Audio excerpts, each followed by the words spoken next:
Hello everyone. Hi Megan. Hi everyone.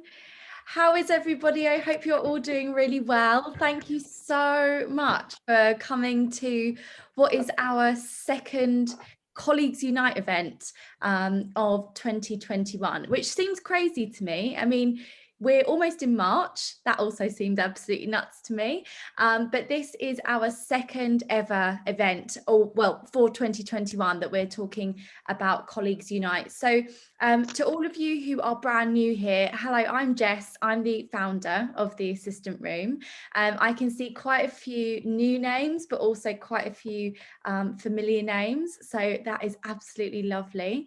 And just to give you a bit of a background, what Colleagues Unite is. Colleagues Unite is the Assistant Room's diversity and inclusion campaign. So we really like to focus on shining a light on people who sit within either minority groups or with, shining a light on people who may potentially not be seen as a success story, quote unquote, due to some kind of situation or experience that they have been through or have continued to go through. So I'm really proud of it. We've had some fantastic conversations so far. We've spoken about how to support our LGBTQ plus colleagues. We've spoken about how to support and raise the profile of our Black colleagues. And today we are talking about mental health. So thank you so much, everybody, for coming. I think we would all agree that this conversation is really, really relevant right now in particular. And we are joined by someone who I consider a really good friend of mine, one of our ambassadors, Ann-Marie. Say hi, Ann-Marie. Hi. Ann-Marie and I are going to be talking today about how mental health impacts all of us. It's not just, being in a really, really poor state of depression that would consider you having a not such great state of mental health.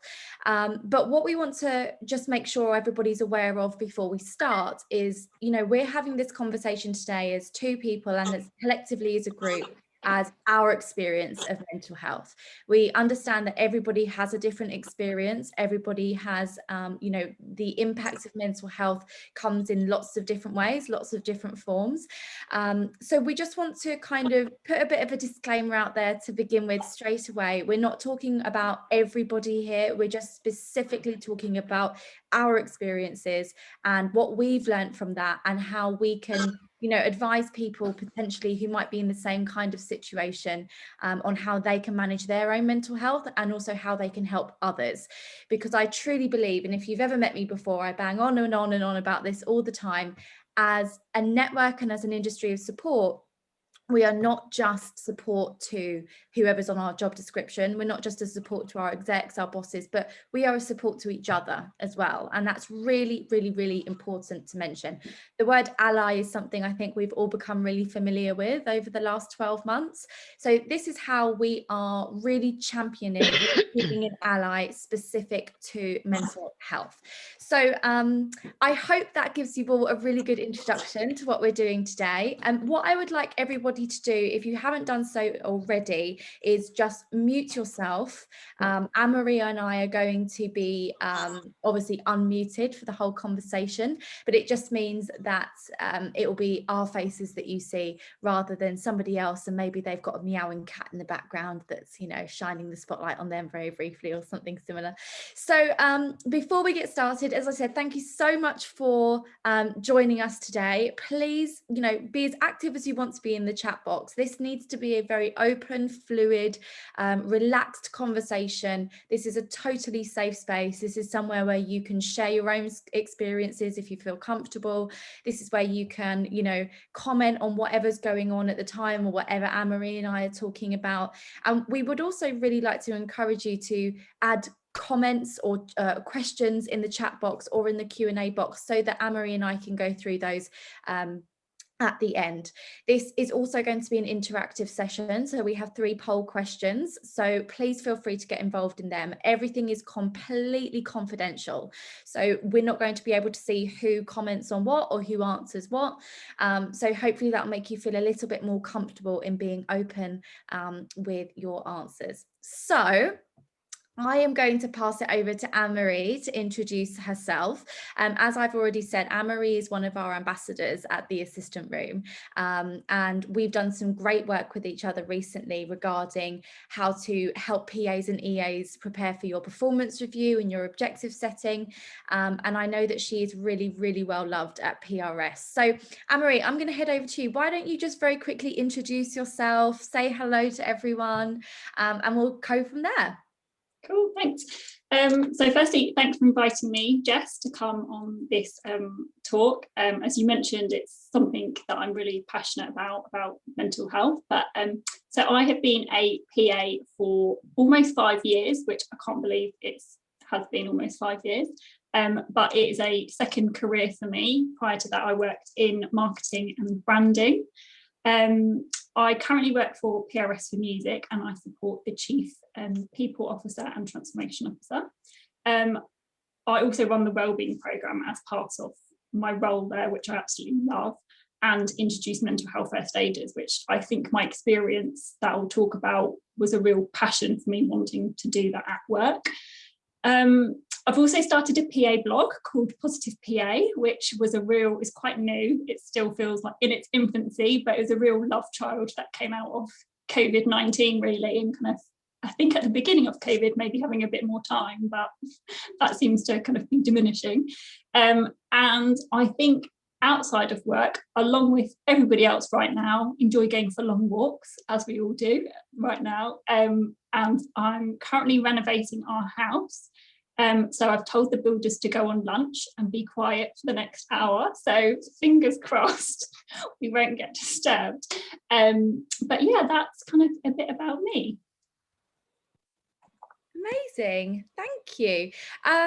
Well, everybody, as I said, this is going to be a interactive session, and as I've mentioned, you know, the answers to all of the polls that we do present to you are going to be completely confidential. So I would really encourage as many of you as possible to contribute to our 3 polling questions. So I'm going to launch our first poll now. And our first poll is, how would you currently rate your mental health? And we have poor, okay, good, and excellent. And Ann-Marie, whilst we're just waiting for everybody to contribute their answers, how is Positive PA going? How's the blog going? How are you finding that as a really lovely creative outlet? Yeah, I was really scared when I first started it, because I was like, oh my God, I'm putting my thoughts and feelings up on the internet, and like, what if nobody kind of wants to read it or cares about it and stuff? But actually, the PA community online is so supportive, and I felt like I suddenly had 500 new friends, with people like commenting on LinkedIn and sending me messages and stuff. So it's really nice. Unfortunately, I haven't really had much time recently to kind of write anything new. I've got lots of ideas I need to write about, but I just need to carve out some time when I'm not looking at kitchens on Pinterest. And kind of have a bit more time to write a few things, because I've had a few conversations with people recently and I've got a few other ideas. But yeah, it's a really nice process actually to go through. Yeah. Well, what we'll do, we'll make sure that we share everybody, or to everybody, the link to that, so everyone can check it out afterwards. But thank you everyone for taking part in the poll. We had quite a good varied amount of answers actually. So the majority of people, I'm actually quite surprised about this. Everyone said that their mental health is good right now, pretty much everybody. 69% of you have said that your mental health is good. 1% have said that your mental health is excellent. Whoever you are, please give us your secret, because I think that would be great to share. 13% have said okay, and 13% have said poor. So we have got a really good mix, which is really interesting. So thank you everybody for being so open with that. That's a really, really, really great start. So why don't we move on to our questions, Ann-Marie? And you and I have spoken in quite a fair, or for quite a large amount, to talk about what we wanted to really focus on with this session, and make sure that people would be able to leave this session having learned something, and having ways that they can really kind of put into practice, ways to manage their own mental health. But why don't we start to begin with a more generalized question? And why don't we talk about what your experience of mental health is? Because as we said at the beginning of the session, it's different for absolutely everybody. But obviously we have different things that affect, the different ways that we live our life. And that obviously includes our mental health. So in your experience, what is your experience of mental health, and how has your personal life affected your mental health, but also how has your work life as a business support professional also affected your mental health in the past? Yeah, it's a big question, and I think I've been on quite a journey with my mental health. And I think if I think back, 8-10 years ago, I probably thought mental health is something that happens to somebody else and it doesn't happen to me. And it's something like I'm quite distant from. Whereas I think, through experience and, a lot more stuff in the media and stuff, it's like, actually, this is something that can happen to everyone, and including myself. I have never experienced depression. I've never been diagnosed with any mental health condition. I've never been put on medication or had any treatment, but I went through a period of having real extreme workplace stress and anxiety. And I think that's something that many of us can relate to. And I think if, like, for example, Jess was saying it earlier, this morning I was really stressed because there's something happening at work and it needs to get done, and it's short-term stress. And I'm like, actually, after this call, it's going to be organised, it's going to be done, it's gone. And sometimes you need that little bit of workplace stress to kind of, I think, give you a little bit of a fire in your belly and a bit of get up and go. But if that is continual and it's constant, then I think that's when it can become quite dangerous. And I think that's the position I was in. Like, if I reflect back a few years ago, that's where I was at. And it largely came from working in toxic environments with unsupportive people. And I think also, to some extent, the expectations I put on myself and feeling that I had something to prove and I was trying to achieve something bigger. So I think I played a part in that. And I wasn't my best self. I was not performing well at work. I kept thinking I need to work longer hours, start earlier, finish later and do more. But actually I was just on a hamster wheel and not moving anywhere and just not being very productive. And during this time, I think to the outside world, I probably seemed like okay. And I don't think I was like, anyone would have really known that I was particularly stressed or anxious or anything. But over about 3 years, 3 different things happened to me physically. The first thing that happened is part of my eyebrows fell out. So like this bit here just completely thinned out. So thank God for makeup. They have all grown back now. And I was just like, this is really weird. Why is this happening? Why are my eyebrows thinning out? But didn't really think that much of it. I also started to develop cysts on the side of my face here and like in my hairline as well, which are basically like tiny little like bubbles. Like I felt like a popper bubble you get in packaging, but under my skin. And I remember going to the doctor about it, and she was just like, some people get them, you can have them removed, but it will leave a scar on your face. Could be stress related, but didn't really offer anything about like, are you stressed? How do you manage your stress? What can you do to remove that? And then the last physical thing that came out for me is I remember going home from work every day and started getting stomach cramps, and it started to be every day. So the first I was like, oh, am I just hungry going home from work? Like, what's going on? Maybe I'm just hungry. And then when it was every day, I was like, oh, I'm not hungry, because I made sure I had some food, I had an afternoon snack. And I then started to get quite worked up about this and completely catastrophized and convinced myself that I probably had a stomach ulcer or cancer or something awful was going on inside my stomach, because I was getting this pain every day. And it wasn't only until later on that I was like, actually, all of those things were symptoms of anxiety and coming out in physical ailments and my physical body telling me to be like, stop, slow down, you know, pull the reins in. But I really didn't really know what any of that was. And of course, when I was worried about having stomach cancer, I was too busy to go to the doctors. But yeah, and I think part of the reason I was so passionate about wanting to start up the wellbeing program and introduce mental health first aid to that work is because I do think, gosh, if I'd had that resource then, it could have been quite different. And I feel really proud of now working for a company that does invest in mental health, because I think it's so important.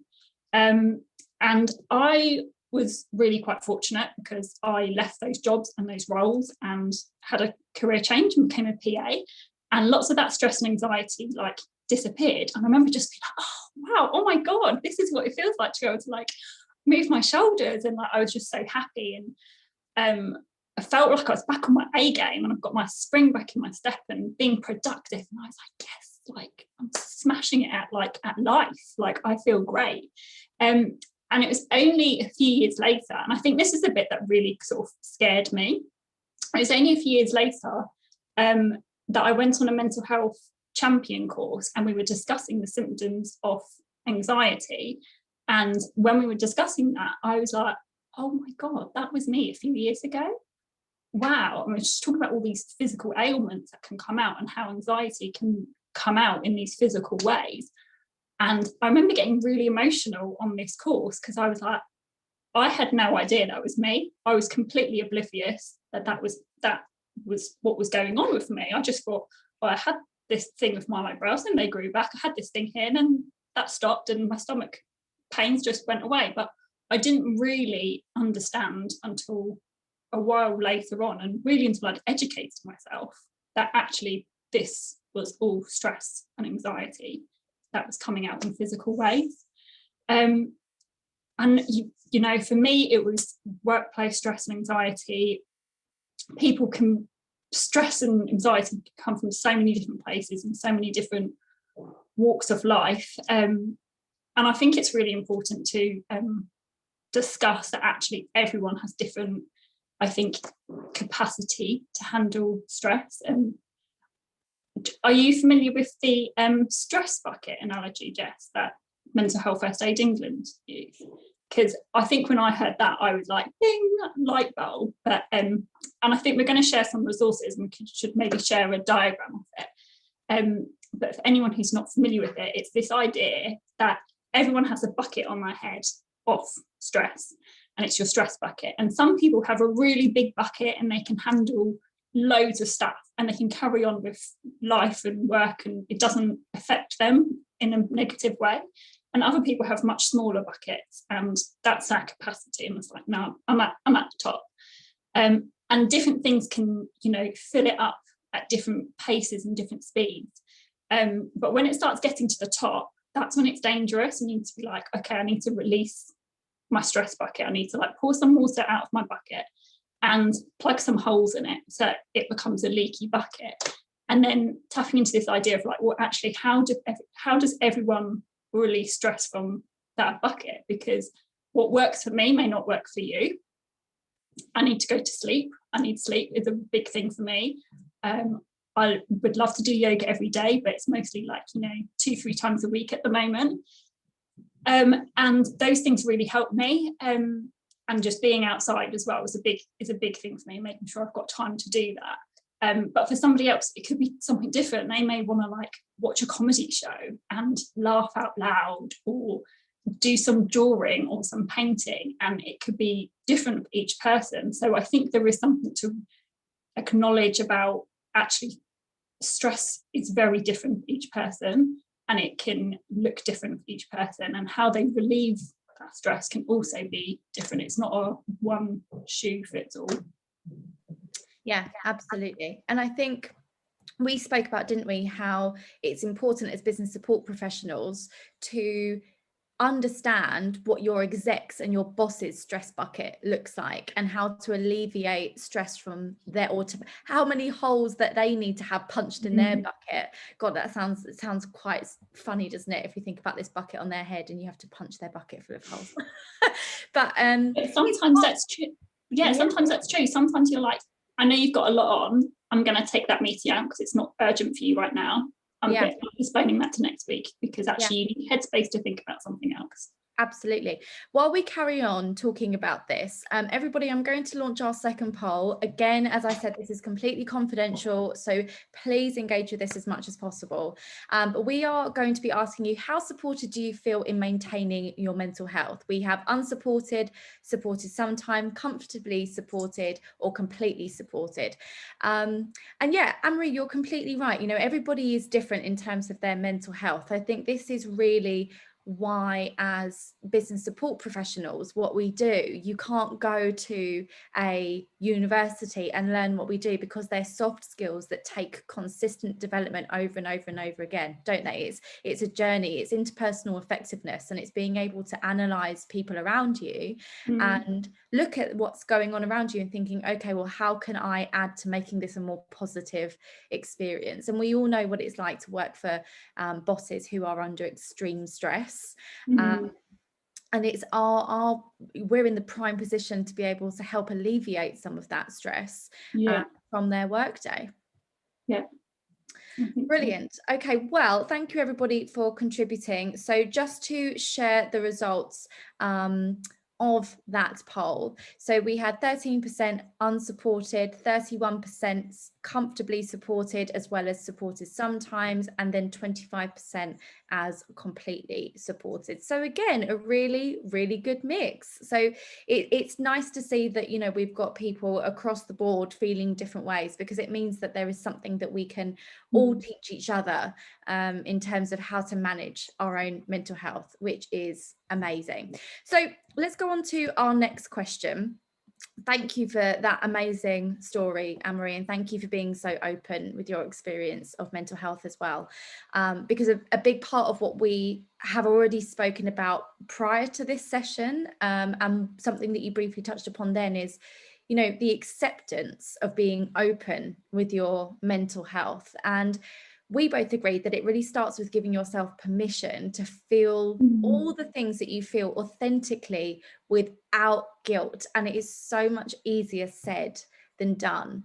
But from your experience, you know, as somebody who has gone through a journey of mental health, and, you know, not even realizing that you were suffering from anxiety until you went on a course to learn about how that affects other people, what advice would you give to someone who feels conflicted in not being able to be honest about their mental health because they might be judged on it? So we all have that feeling of, you know, I'm not going to bother that person with how I'm feeling because they've got more going on. And so that, you know, you've got that guilt automatically, that imposter syndrome comes up. What advice would you give to someone who feels that they can't be open because, you know, they're going to be bothering other people with their own feelings? Or maybe they also might feel that they're going to be unsupported if they are open with their feelings. So you've got that automatic barrier, and it's just unbelievably scary to be vulnerable. I think the first thing is really starting off with like actually acknowledging your own feelings, and we are all beautiful, unique human beings, and we are entitled to how we feel, and our feelings are true for us at that time and that moment. And really important to not compare yourself to somebody else, of being like, oh, or if they can do it, I must be able to do it, or they're not feeling like that, but I am. Like, we are all individual and unique. So they are your feelings, and own how you feel. I think you touched on something in your introduction, Jess, about feeling like a failure. And I think I definitely felt like that had I opened up about, you know, how I was feeling at the time. I think I really was scared because I was worried I'd be judged as being a failure. And I think sometimes the fear of that judgment can hold us back, because sometimes the fear can be worse than the reality, especially now that there's so much more awareness and kind of information out there about mental health, that I think very often the person that you choose to open up to could either say, oh yeah, I've experienced something similar, I understand what you're going through, or somebody very close to me has, and they can actually be much more understanding than we may think they will be. And be scared that that they're going to react worse than they actually are. And I think finally, if you don't open up about it, and because you're worried about somebody else, you're doing yourself a disservice. I think particularly in this industry, like, our jobs are to support somebody else. So using the airplane analogy of, putting the mask on a child before you put it on yourself, we need to be able to look after ourselves. Otherwise we will not be able to support our executives in the way that they need us to be able to do their jobs. So I think sometimes you need to look after number one, and it sounds really selfish, but it's not. It's about self-care and self-preservation, to be able to look after yourself so that you can do your job successfully and be able to support your executive and, stay on your A game. Yeah, absolutely. Self-care is so important. Yeah. And you don't even have to, as you said, about yoga, at the minute for you can only do it a couple of times a week. You don't have to commit yourself to a full-on self-care schedule that is doing something every day or twice a day. For me, self-care is doing the little things that I can introduce throughout my day consistently that make me feel good. Just stupid little things that don't mean anything to anyone else, like drinking out my favorite glass when I have a glass of wine. That makes me feel really special, the special glass that only gets reserved for when guests normally come over, that sort of thing. It just makes me feel good about myself. And I think that a big thing for me, thinking about my own experience with mental health, and Ann-Marie, I think you'll agree, and hopefully everyone will be able to relate to this.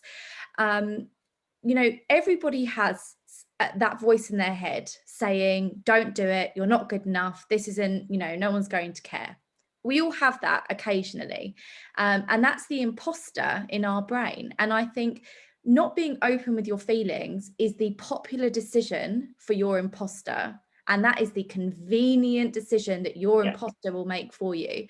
But the popular and convenient decision that is going on in your head is not always the right decision. And it's just bravery about coming forward and taking that first step. So I think imposter syndrome is a huge part of mental health. And as you said, as PAs, our job is to look after other people. So it feels very alien for a lot of us to be speaking about ourselves, which is difficult. We're going to launch our very, very last poll question, everybody. And this is, as I said, again, it's completely confidential. So we are going to ask you all, how comfortable do you feel about being open with your feelings on your mental health? 1, it terrifies me. 2, I'm getting better at it. Or 3, I am open with my feelings. And I think this is where we will see, again, a lot of a big variation of answers, which will be good.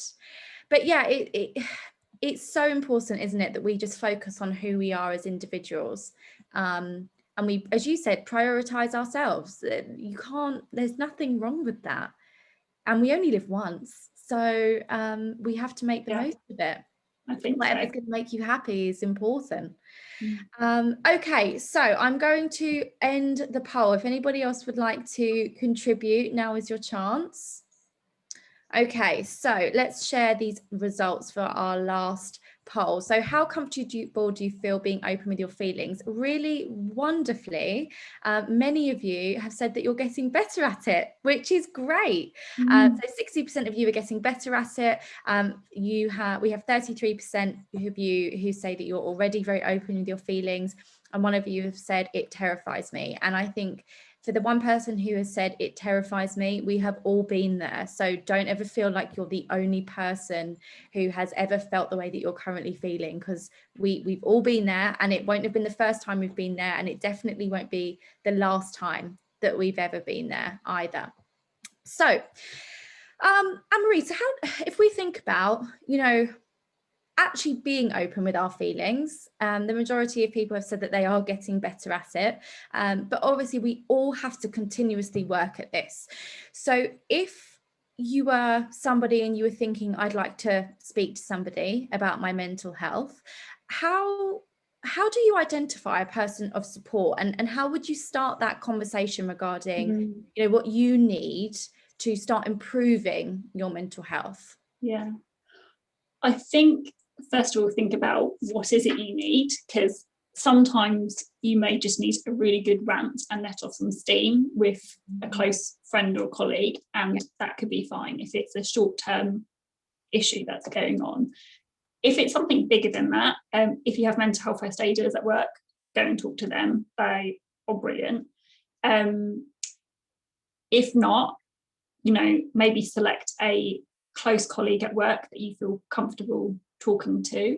If you can speak to your line manager, I would really advise speaking to your line manager about how you feel at work. I think for me, that's probably the best kind of person who can impact, what's going on for you the most at work, and kind of be able to, build in some support mechanisms and ways of working. But if you don't have that relationship with your line manager, then I would say go and speak to HR, and they may be able to give you some guidance and some support, and maybe also act as a go-between between you and whatever the issue is going on at work, and kind of be that conduit.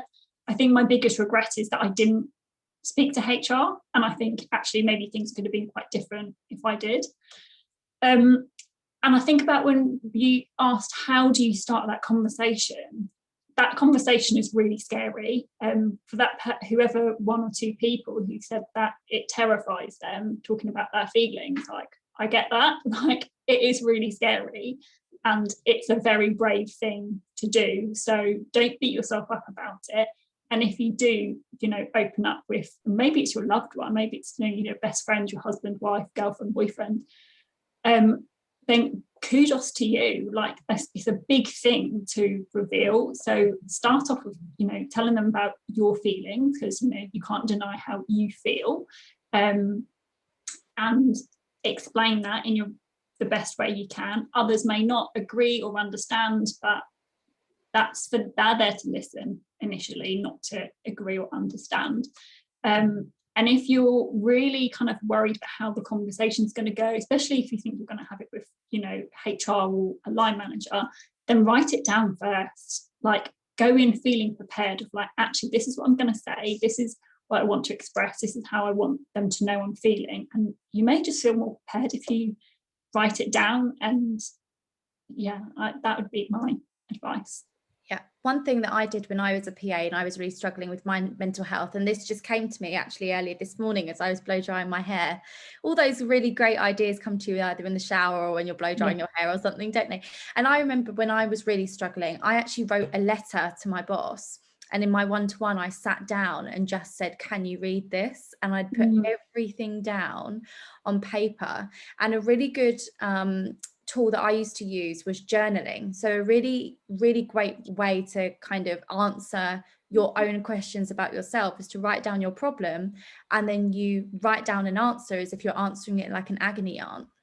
And then whatever that is how you should approach your situation. Nice technique. Yeah. But I it goes back to that idea that I don't know who coined it, but it's like, treat yourself like your own best friend. Of like, if your best friend came to you with these feelings, what would you tell them to do? I just thought Claire's put on the chat that she had a wobble before Christmas and immediately felt better after speaking to her line manager. So it's really good that happened. Yeah, as you said, sometimes it's getting things off your chest and then going to the right person who can help you put those steps in place, which Claire has said that is now there. So that's brilliant. So well done, Claire. I think that that's going to be a great, great, great move for you. And it ultimately builds your relationship better with the people that you work with. So brilliant. Well, that's amazing. Okay, well, why don't we kind of look back and do a bit of reflection, because hindsight is a wonderful thing, Ann-Marie. So if you were to go through everything that you were to go through again, what would you do differently? I think, first of all, would be to set boundaries. Actually, even before I set boundaries, know what my own boundaries are. I think if I look back, I had 0 boundaries. I didn't even know what boundaries were. So I would, write down, these are my 5 no-nos, not happening, and what are the 5 things that will get me to being okay, and stick to them, and maybe even share them with somebody else. because that other person can be your almost accountability partner. You know, I say to my husband, I'm going to do yoga every day, and he's like, have you done yoga today? And not that he's trying to like pressurize me into it, but I'm like, no, I haven't. Didn't do it this morning, but I'm gonna do it after work instead. And sometimes, you know, and that really helps me, and he acts as an accountability partner. So know what your boundaries are, write them down as well. It's not just thoughts in your head, actually write them down, and you can go back to them and reflect back on them. When we were back in the office, I used to say, I used to know on a Monday, I need to get the 5:05 train to get to yoga at 6 o'clock. And it's really important. It's really important to me to get to my yoga class. So I used to say at 4:30, I'm leaving at 5 because I'm going to yoga. Is there anything you need me to do now, today, before I leave at 5? And just be like, this is what's going to happen. And set those boundaries and those expectations up front. I think also check in with yourself and know yourself. You know, are you feeling more tired? Are you more irritable? Are you not eating properly? Are you starting to not take care of yourself as well? All of these things can, you know, be maybe a little sign that something's going on. Hopefully nobody's eyebrows are falling out. But just check in with yourself and know yourself and how you feel. And, you know, sometimes you need to have a little conversation with yourself about that. And I think, as I mentioned before, talk to somebody. My biggest regret is I didn't speak to HR. I wish I'd had a mental health first aider. But yeah, talk to someone about how you're feeling, and know what are the things that are going to plug holes in your bucket on your head. Like, what are the things that are going to be your stress relievers? And sometimes different things happen at different times of the month. You know, if you've got a cyclical board meeting that happens, you know, every month, and you know that you're going to be really busy and really stressed helping your executive, well, then make sure you put time in for something to help you during that time period as well. So if you know you've got a time period coming up that's stressful, then plug those things in. Amazing, thank you. And I think one thing that is really important to do, you know, talking about, you know, going to people and being open with your mental health. We had a chat yesterday and we said how important it is to do a little bit of self-assessment. You know, do you just need to speak to someone and get something off your chest, or is what you're experiencing really going to impact you or currently impacting you and the ability that you can or that you have to do your job properly? Because the last thing that you want is to not be open with somebody, not talk to the right person. Doesn't have to be your line manager, doesn't have to be anyone in particular, just someone that you can trust, that you know has influence within the business. And then you can be open with what you're feeling, so that if you do drop the ball, you know, we all do it, but if you do drop the ball and you're going through a really difficult time, whatever that is, they're going to understand, and there's going to be a reason as to why they've done that. So do that self-assessment and work out, you know, who is the best person who you can tell that information to. Yeah, and I think also, if you are not comfortable to talk to anybody, and some people may prefer to talk to a complete stranger and talk to a counsellor or somebody completely separate, or not talk to anyone, but if you've done that check-in on yourself and how you're feeling, there are so many self-care guides out there as well that you might be like, right, okay, I know I'm feeling like this. There is so many resources on Google. Like, you may find some things that you can help yourself as well. So I think, yeah, that's really important. Yeah, absolutely. And as you've mentioned already, you know, we're going to be sharing support resources for people to get in touch with different organizations who can support you in many different ways, so that you can reach out for some confidential support if you want to. You know, if you don't want to speak to anybody close to you, if you don't want to speak to anybody at work, but you do need that support. This recording, hello to everybody who's watching the recording, but this recording is going to be on the assistant room later this afternoon, and Anne-Marie and I are going to collate some resources that I think would be really useful for you all to, you know, go to as a one-stop shop effectively, if you do need to reach out to somebody for some support. But if we're going to talk about how to support others, Anne-Marie, because that kind of really blends nicely into how we can help others, if someone was to come to you as a friend, a colleague, you know, anybody who is a peer or somebody who you know already, and they've got concerns about their own mental health, how would you support them in you know, being open with that and also addressing their mental health concerns? Yeah. I think first of all, it's great if they do come to you and they're open and honest with you. But I think if you notice something in someone else and they don't come to you and you go and approach them, I think first of all, do go and approach them if you think something's up. If they don't want to talk to you at that time, just accept that, but leave it open that if the time comes that they do, you're there for them. And asking them, you know, how are they? They could be bottling stuff up for a long time and just waiting for somebody to ask them to actually open the conversation up. And having conversations about mental health can be really scary. But actually they could be just waiting for someone to be like, are you okay? What's going on? I've noticed a few things, like, do you want to talk about it? So sometimes you need to be the brave person to ask them and not be scared of their response. I would say don't accept fine as an answer. Fine can cover a whole mask of stuff. Ask them how they're feeling, maybe on a 1 to 10 scale, might give you a better indication of actually where are they. And I think pay attention to small behaviours. If people have, I don't know, are becoming more socially distant, either online, on social media, stop replying to messages, posts, etc. They're stopping to, you know, look after themselves. This could be signs that something else is going on. And I think if somebody does confide in you, don't forget that that takes a huge amount of effort for them to do and is a really brave thing for them to do. So take the time to listen. You know, you don't need to understand, you don't need to agree. You just need to listen to them at that stage and thank them for sharing and for being brave and opening up about that. If they need more help, guidance, you know, there are loads of resources online. NHS has got great stuff on their website now. BBC have just launched a new platform called Headroom, which is incredible, and it's got documentaries, podcasts, it's got feel-good soundtracks, relaxing soundtracks, blogs. It's got like a whole different suite of media covering all different types of kind of, you know, conversations and information. So there is lots out there. So, you know, maybe you can be that person to, you know, guide them into the right place, or, you know, if they need to go down a counselling route or go to see their doctor, you know, have those conversations that, you know, is that the right option for them? Yeah, and I think a big part of it is just normalizing the conversation, isn't it?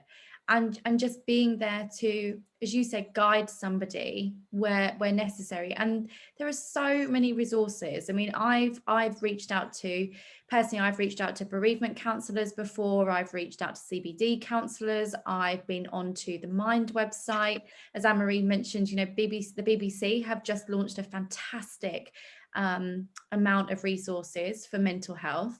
And so there is never ever going to be a point where, however much you might feel it, that there is no one to listen or nowhere to turn to. That is never ever going to be the case. You just have to look, and you will find something that can really help you as really quite easily. But it just takes a little bit of effort, and making that first move can be really scary, as you've said.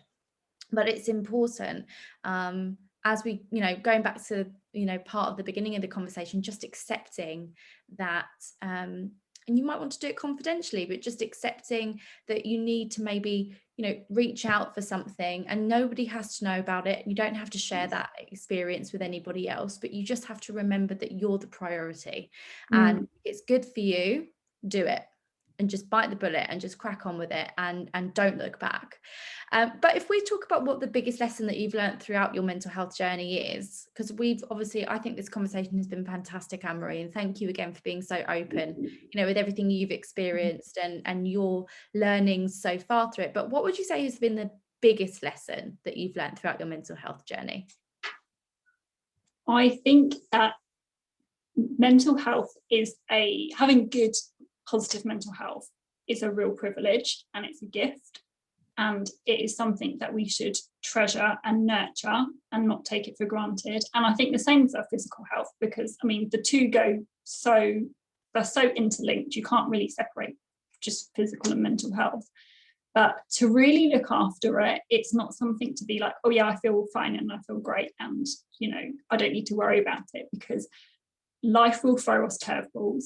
Inevitably, you know, stuff will happen. We will all go through bereavements in life. Work stresses will happen, breakups, floods in the house, whatever it is, things will happen in life. And I think if we can prepare ourselves before those things by being, you know, mentally strong and in a good place, then all the better. And, you know, just don't ever take it for granted, because it's a real privilege and a gift to have, because when you don't have it, like, boy, do you know about it. So like really nurture it and kind of take care of it. Amazing. Thank you, Ann-Marie. This has been really, really wonderful. If anybody's got any questions, I'm just gonna have a quick scroll through the chat. I can see that there's lots going on about journaling, lots of chit chat about that, which is great. But if anybody has any questions, now is a really great opportunity to ask them. If anybody, as we're touching on journaling, if anybody would like a quick chat with me about how I do my journaling, I'm very happy to have a conversation separately. I think that the most common thing with being open about your mental health, and this has been really touched upon, I think most people immediately go to social media for inspiration. You know, you've got positive affirmations, you've got inspirational quotes, and everything looks beautiful. But social media is not real life. And social media is not, I personally don't think, a good resource for positive mental health. I actually think it's very damaging for your mental health, because it sets an expectation of you handling your mental health in a very cookie cutter way. Whereas because it's different for everybody, there is no one size fits all. So Claire, I would say with your journaling experience, for example, my journal that I use, because I know that you've said that you've really struggled with creating something that looks beautiful because of social media. I have a wire-bound flip book that no one can understand what is in that other than me. And it just flips and flips and flips and flips, and all the paper's tatty, and it just it's just very personal to me, and it just means that I can balance my mental health out. But if anybody has any questions and you feel brave enough to come off of mute, or you want to pop up on video, please do. We'd love to see you. Sounds a bit creepy, doesn't it? I think on talking about journaling, I know, Jess, I've spoken to you about this, but it's not really quite the same as full journaling, but something that I do every day and I find really beneficial to me is I have a teeny tiny little book beside my bed, and I write in every day one thing that's made me smile or one thing that I'm grateful for. And I do it before I go to bed, and it puts me sort of at the end of the day, it makes me reflect on like, actually, what's happened that's been good today, and like, actually, what's made me smile. And sometimes it's really small things. Like the other day, I saw the first bumblebee, and I got really excited that I was like, oh my god, it's the first bumblebee! Spring and summer must be coming. But it also sends me to sleep feeling happy and positive, which then I sleep well, and that in turn has a positive impact on me for the next day and how I feel the next day. So that's something that I do that I love doing. Yeah, and when I went through a personal issue last year, that's the advice you gave me, and it was amazing. And that's actually when I started journaling. So, but yeah, if anybody's got any questions or would like to make any comments or share anything, please feel free to do so. I saw Helen's just left a message about implementing wellbeing initiatives. Helen, contact me on LinkedIn and we can have a conversation, because there's so much you can do. It's probably too big for right now, but I'm more than happy to talk to you about what we've done at PRS and kind of how you may be able to implement it. Yeah, you've taken a really active lead on that at PRS, haven't you? Yeah, so when it kind of came up, it's like, oh, we want to do something in wellbeing. I was like, where do I sign up? Like, let me get involved in this. And it's been really great. It's been really good. Good. Claire, I've seen you pop up. saying I always have my camera on, but I left it off because I was having my jacket potato, and you didn't want to see that. And then everyone else had theirs off, so I thought I'd leave it off as well. I'm hungry now. But yeah, Claire, if you want to have a chat about journaling in any way, let me know. I'm always happy to jump on a call. Maybe we could do a follow-up session to this on journaling and ways to manage your mental health in a very private way, or how to kind of introduce really easy, actionable things that you can do without having to commit more than 5 or 10 minutes a day. To creating a self-care schedule, because as we said, you don't have to spend hours a day looking after yourself. It might just be 5 minutes writing down your 3 things that made you smile that day. It might be drinking a glass of wine out of your favorite bougiest glass.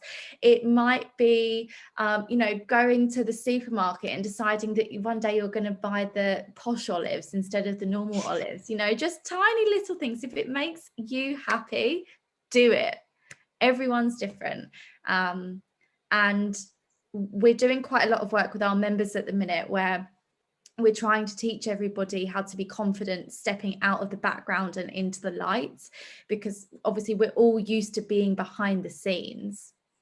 And I think after a really long time, once you've done that for so long as a PA or an EA, it becomes an ingrained nature within you, and everything follows in your entire life exactly the same. So yeah, it's a journey. Interpersonal effectiveness is ultimately emotional intelligence, and we have to effectively manage our own emotions, and what we need, we have to make sure that we're prioritizing as much as we possibly can. So yeah, Ann-Marie, thank you so much for this session. It's been Thank you for having me. I know that you were really worried about this, weren't you? Because it was your first ever conversation, but I think everyone would agree that you've done an absolutely brilliant job. So thank you so much for coming along. Everybody, as I said, this is going to be recorded, or it is recorded, so I'm going to put it up on the website later this afternoon.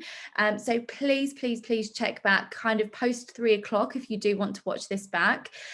This is also a really great resource to share with any of your colleagues, any of your friends, just so that we can start, as we said earlier, normalizing this conversation. Let's start talking about our mental health more. And if we start in places that we feel comfortable, we're going to get used to, and it's practicing being open.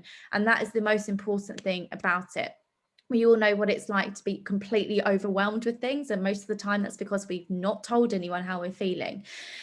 So this is going to be available for everyone to watch back. Ann-Marie and I are going to be collating lots of different resources across lots of different types of support for your mental health, whether that's workplace stress, anxiety, anything to do with the stresses that you might encounter at work or in your place of work, all the way through to things that affect you outside of work. So we're going to try and provide as much of that as possible. But if anybody ever needs anything, please remember that the assistant room has created a support network for all of you. I want you to all feel as though this is where you can come, whether that's online, whether that's on one of our groups on Facebook or LinkedIn or Instagram, wherever you are based. Know that this is a safe space for you as business support professionals to get advice, guidance, or just be open with how you're feeling.